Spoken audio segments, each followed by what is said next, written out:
Hi friends, welcome to Karpagam channel. இன்றைக்கி நம்ம சேனலில் நல்லா மணக்க பொங்கல் பண்ண போகிறோங்க. என்ன பொங்கல்னால் திணை பொங்கல். நல்லா சத்தான ஹெல்த்தியான திணை பொங்கல் எப்படி பண்ணுறதுன்னு சொல்லி பார்க்கலாம் வாங்க. திணை பொங்கல் பண்ணுறதுக்கு இப்போ நம்ம இதில் 1 டம்ளர் திணை எடுத்துக்கலாங்க. இந்த டம்ளரில் 1 டம்ளர் பருப்பு. திணை வந்து இந்த டம்ளரில் 2 டம்ளர் திணை வருங்க. இதில் 1 டம்ளர் பருப்பு எடுத்துருக்கேங்க. இப்போ இது ஒரு அரை மணி நேரம் ஊற வைக்கலாங்க. இதை நல்லா கழுவி எடுத்துகிட்டு அரை மணி நேரம் தண்ணி ஊற்றி ஊற வச்சுக்கலாம். நல்லா வாஷ் பண்ணிவிட்டு தண்ணி ஊற்றி வச்சுருக்கேங்க. இந்த டம்ளரில் 8 டம்ளர் தண்ணி ஊற்றிருக்கேங்க. 3 டம்ளருங்க இதுக்கு கரெக்டாக நம்ம போட்டது. நம்ம 6 டம்ளர் தண்ணி ஊற்றணும். 2 டம்ளர் எக்ஸ்ட்ரா தண்ணி ஊற்றிருக்கேங்க. பொங்கல்னால கொஞ்சம் குலைவாத்தானே இருக்கணும். 2 டம்ளர் தண்ணி எக்ஸ்ட்ரா ஊற்றிருக்கேன். உங்களுக்கு எவ்வளோ குலைவு தேவையோ அவ்வளோ தண்ணி ஊற்றிக்கிங்க.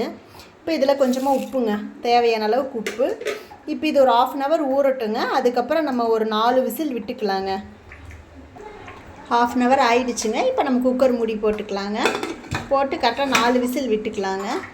4 விசிலுக்கு அப்புறம் நம்ம பார்க்கலாம் நம்ம பொங்கல் எப்படி இருக்குன்னு. விசில் வந்துடுச்சுங்க. இப்போ நம்ம பார்க்கலாங்க பொங்கல். இப்படி மேலே இப்படி தாங்க கொலன்னு தாங்க இருக்கும். மேலே தண்ணி இருக்கிற மாதிரி இருக்குங்க. நம்ம இப்படி கிளறி விட்டால் கரெக்டாக இருக்குங்க.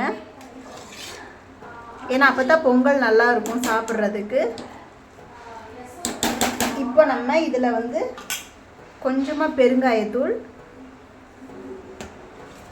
கொஞ்சம் கருவேப்பிலை இதை போட்டு ஒரு கிளறி குக்கர் மூடி போட்டு 2 நிமிஷம் விட்டுறலாங்க. ஏன்னா அப்போ தான் அந்த கருவேப்பிலையும் பெருங்காயமும் நல்லா மணமாக வாசமாக இருக்குங்க. ஒரு 2 நிமிஷம் இருக்கட்டுங்க. 2 நிமிஷத்துக்கு அப்புறம் நம்ம பொங்கல் தாளிக்கலாங்க. பொங்கல் தாளிக்கிறதுக்கு நான் 2 ஸ்பூன் நெய், தேவையான அளவுக்கு எண்ணெய் விட்டுருக்கேங்க. இப்போ இது சூடாயிருட்டுங்க. எண்ணெய் நெய் நல்லா சூடாயிடுச்சுங்க. இப்போ இதில் வந்து 1 ஸ்பூன் ஜீரகம், 1 ஸ்பூன் மிளகுங்க. ஜீரகம் மிளகு நல்லா பொரிஞ்சிட்ருக்குங்க. இப்போ இதில் நம்ம தேவையான அளவுக்கு முந்திரி, நீங்கள் எவ்வளோ தேவையோ அந்தளவுக்கு முந்திரி போட்டுக்குங்க. இதில் கொஞ்சமாக இஞ்சி, கொஞ்சமாக கருவேப்பிலை. ஏன்னா ஆல்ரெடி நம்ம கருவேப்பிலை போட்டிருக்குறோம். உங்களுக்கு எவ்வளோ தேவையோ கொஞ்சமாக போட்டால் போதுங்க. இப்போ நல்லா வறுத்துக்கலாங்க.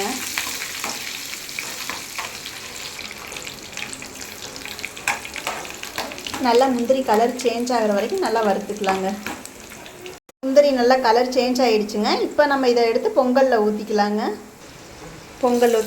இதை ஊற்றி உடனே கிளற வேண்டாங்க. அப்படி குக்கர் மூடியை போட்டு மூடிடலாம். ஒரு 2 நிமிஷம்க்கு அப்புறம் பொங்கல் கிளறிக்கலாம்.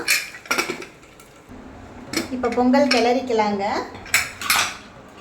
இந்த மாதிரி ஒருக்கா நான் பண்ணின மாதிரி பண்ணி பாருங்கள். டேஸ்ட்டு சூப்பராக இருக்குங்க. கோயில் பொங்கல் மாதிரி இருக்குங்க. இந்த மாதிரி ஒருக்கா செஞ்சு பாருங்கள். செஞ்சு பார்த்துட்டு எப்படி இருக்குன்னு கமெண்ட்ஸ் பண்ணுங்கள். இந்த வீடியோ பிடிச்சிருந்தா லைக் பண்ணுங்கள், ஷேர் பண்ணுங்கள், சப்ஸ்கிரைப் பண்ணுங்கள். இன்னொரு இன்ட்ரெஸ்டிங்கான வீடியோவில் பார்க்கலாம். Okay, thank you.